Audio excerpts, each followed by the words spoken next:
One of the most important understandings in prophecy is the meaning of the daily. We speak of this particularly in relation to Daniel 8. It relates to the sanctuary, and the prophecies of Daniel and Revelation relate to the sanctuary message. It has become complex when in fact it is exceedingly simple. The daily refers to God's work in connection with men and women for their salvation to restore humanity to the image of God by the Spirit and the Word. And it's practical. In the earthly sanctuary, we had a representation of the heavenly. As we look at the sanctuary, we had the candelabra, the lamp, the bread of life, the bread of the first apartment. We had the cloud or the pillar of fire at night, God's Spirit always with his people. The prayers with the incense were to be continual. The incense was always to be going from the first apartment and would go over into the second apartment, into God's throne. As instructed for the earthly sanctuary representing Christ's priestly work in the heavenly. As Christ sent his aid to mankind for their instruction, protection and sanctification, all were reflected by the precious gold that lined these apartments of the sanctuary, representing the righteousness of Christ, which is to be our own. We find in the King James Version that the word sacrifice has been added to the text. Daniel 8:11, he magnified himself to the prince of the host, who is he, the little horn, the smallest country or power in the world today, a religious political power, and by him the daily, the word sacrifice was added, daily was taken away, and the place of the sanctuary was cast down.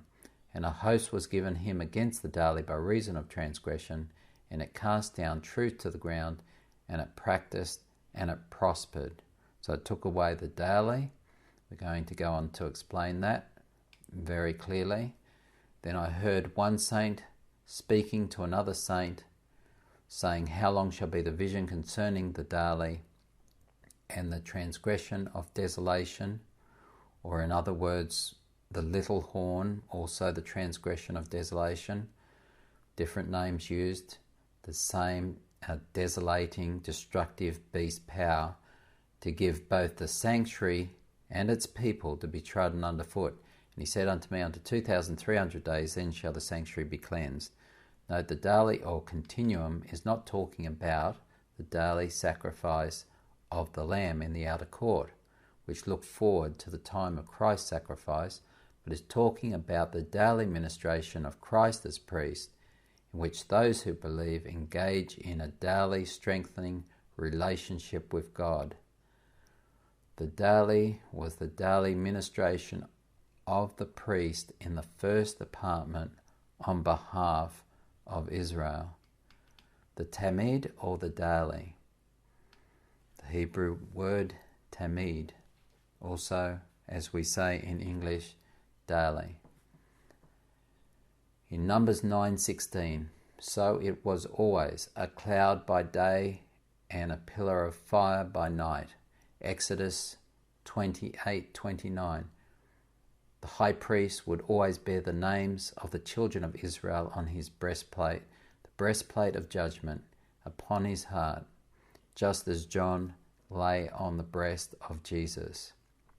But more specifically, as Christ, with being high priest in the heavenly sanctuary, wore the breastplate, having the names of the children of Israel on that breastplate, working on our behalf and ministering to us on our behalf in intercession with God, God the Father. Exodus 27 verse 20, the lamp was to burn always.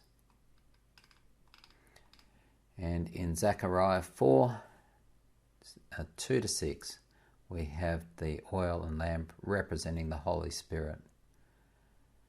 Exodus 30 verse 8, the incense ascended up always. The prayers were mixed with the incense, the intercession by Christ, by the Spirit on our behalf before the Father. Exodus 25 verse 30, the bread representing the Word was supplied daily or continually. John 6 32 to 35, Christ says, I am the bread of life that cometh down from heaven, and if a man taketh that bread, he shall never die. And John 6 50 and 51, the bread I give is my flesh. Now I've made you clean through the word, says Jesus in John 15 verse 3. So it is that close-knit relationship that Christ was talking about as he come to the cross. The prophecy is also talking here of that work as his ascension up into heaven on our behalf, how he would be so close, not just as in physical presence, but making his abode, the Father and himself making his abode by the Spirit in the person themselves.